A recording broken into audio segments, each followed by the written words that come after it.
ನಮಸ್ಕಾರ ಸ್ನೇಹಿತರೆ. ಶುಚಿಯೇ ಪರಮದೈವ. ಶುಚಿ ಇದ್ದಲ್ಲಿ ದೈವವಿರುತ್ತದೆ, ದೈವಾನುಭೂತಿ ಉಂಟಾಗುತ್ತದೆ. ನಮ್ಮ ಸಂಸ್ಕೃತಿಯಲ್ಲಿ ಶುಚಿಗೂ ಶುಭ್ರತೆಗೂ ವಿಶೇಷ ಪ್ರಾಧಾನ್ಯತೆ.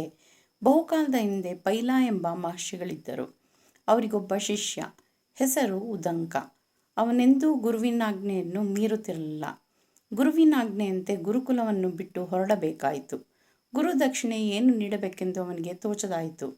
ಗುರುಗಳ ಬಳಿ ಬಂದ. ನಾನೇನು ಕೊಡಲಿ ಎಂದು ಕೇಳಿಕೊಂಡ. ಪದೇ ಪದೇ ವಿನಂತಿಸಿಕೊಂಡ.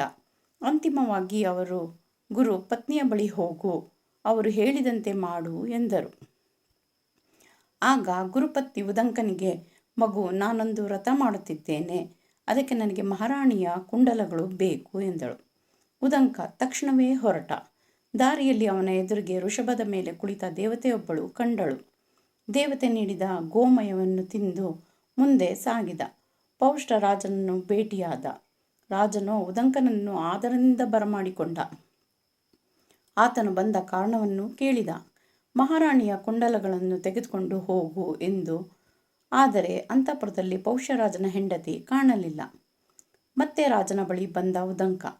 ಮಹಾರಾಜ ಹೀಗೆ ಹೇಳಿದ, ಆಕೆ ಮಹಾಪತಿವ್ರತೆ, ಶುಚಿಯಾಗಿರುವವರ ಕಣ್ಣಿಗಷ್ಟೇ ಆಕೆ ಕಾಣುತ್ತಾಳೆ ಎಂದ ಪೌಷ್ಯ. ಉದಂಕನಿಗೆ ತಾನು ಸ್ನಾನ ಮಾಡದಿರದ ಸಂಗತಿ ನೆನಪಿಗೆ ಬಂತು. ಕೂಡಲೇ ಶುದ್ಧವಾಗಿ ಸ್ನಾನ ಮಾಡಿದ. ನಿತ್ಯ ಕರ್ಮಾನುಷ್ಠಾನಗಳನ್ನು ಪೂರ್ಣಗೊಳಿಸಿದ. ಶುದ್ಧ ಮನಸ್ಸಿನಿಂದ ಅಂತಃಪುರಕ್ಕೆ ಹೋದ. ಮಹಾರಾಣಿಯನ್ನು ಭೇಟಿಯಾದ. ಅಶುಚಿತ್ವವು ನಮ್ಮಲ್ಲಿ ಅನೇಕ ರೋಗ ರುಜಿನಗಳನ್ನು ತರುತ್ತವೆ. ಸಂಸ್ಕೃತಿಯಲ್ಲಿ ಹೇಳಿದೆ ಎಂದು ನಾವು ಶುಚಿಯಾಗಿರಬೇಕಿಲ್ಲ. ನಮ್ಮ ದೇಹಕ್ಕೆ ಯಾವುದೇ ರೋಗ ಬರದಿರಲು ನಾವು ಶುಚಿಯಾಗಿರುವುದನ್ನು ಅಭ್ಯಾಸ ಮಾಡಿಕೊಳ್ಳೋಣ. ನೀತಿ: ಸದಾ ಶುಚಿಯಾಗಿರಬೇಕೆಂಬುದೇ ನಮ್ಮ ಮೂಲ ವರ್ತನೆಯಾಗಿರಬೇಕು.